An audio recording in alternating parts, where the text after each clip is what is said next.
जय हिंद दोस्तों, वंदे मातरम। आपको पता है असली मज़ा कब आता है? असली मज़ा आता है जब आपने बहुत मेहनत करी हो और उसके रिवॉर्ड्स आपको मिले।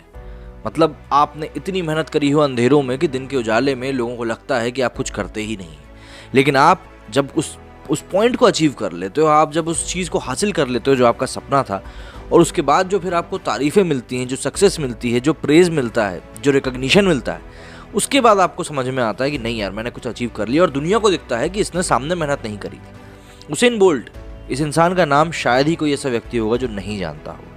मतलब जब हम ट्रैक एंड फील्ड में रेस की बात करते हैं, चाहे वो 100 मीटर हो, रिले हो, इस फील्ड में उसेन बोल्ट से तेज़ कोई नहीं हुआ। 9.58 सेकंड का इनका 100 मीटर स्प्रिंट रेस का रिकॉर्ड आज भी कायम है। फास्टेस्ट मैन अलाइव के नाम से इनको जाना जाता है। लेकिन सबसे रोचक बात आपको पता है क्या है? ये ओलंपिक फाइनल्स की अगर हम बात करें तो टोटल टाइम आपको पता है कितनी देर के लिए दौड़े हैं ट्रैक के ऊपर, जिसने इनको इतनी प्रसिद्धि दिलाई है? मात्र 114 सेकंड। 2 मिनट में 120 सेकंड होते हैं, मैं आपको बता दूं। मतलब 2 मिनट से भी कम समय वो टोटल ट्रैक पे दौड़े हैं और उन्होंने कितना नाम कमाया है आप जानते हैं। और अगर हम जो प्रिलिमिनरी राउंड होते हैं सारे क्वालिफिकेशन वाले, उन सबको गिन ले ओलंपिक के, तो वो 325 सेकंड दौड़े। मतलब 5 मिनट से 5.5 मिनट से थोड़ा सा कम। तो आप ज़रा सोचिए कि उस इतने से समय के पीछे उस इंसान ने कितनी मेहनत करी होगी जिसने उसे इतनी शोहरत दिलाई। आज हर जगह पर नीरज चोपड़ा की बात हो रही है कि भाई नीरज चोपड़ा ने ये किया, नीरज चोपड़ा ने वो किया, ये एटीट्यूड था, ये तरीका था, सब चीज़ों की बात चल रही है। नीरज की हम बात करें तो नीरज को भी अब जो रिकॉग्निशन मिल रहा है मेडल जीतने के बाद, वो वाकई में काबिल तारीफ़ है।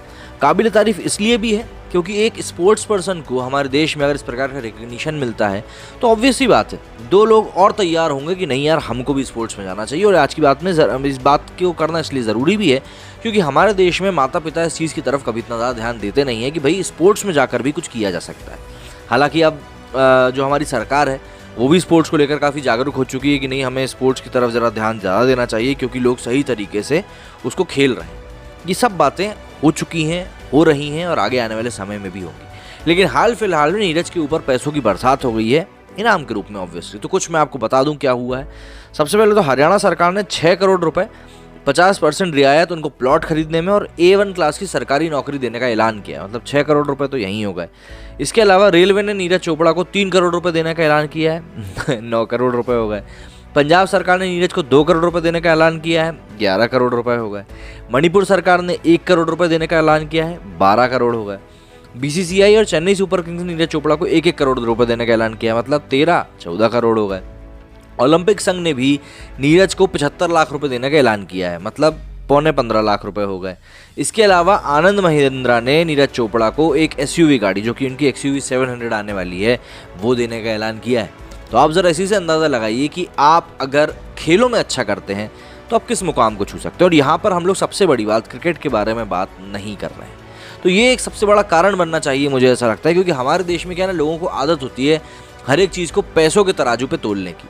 तो अगर आप किसी भी चीज़ को पैसों के तराजू पे तोल रहे हो तो ऑब्वियस सी बात है, तोलो। अब अगर एक ओलंपिक मेडल आपको 15.25 करोड़ रुपये दिलवा सकता है और दूसरी चीज़ें तो अलग ही हटा दीजिए आप, तो फिर आपको खेलों की तरफ झुकना ही चाहिए। आप सभी का क्या कहना है इस मामले में, मुझे कमेंट करके ज़रूर बताइएगा। मेरे वीडियो में फिलहाल इतना ही। जय हिंद, जय भारत।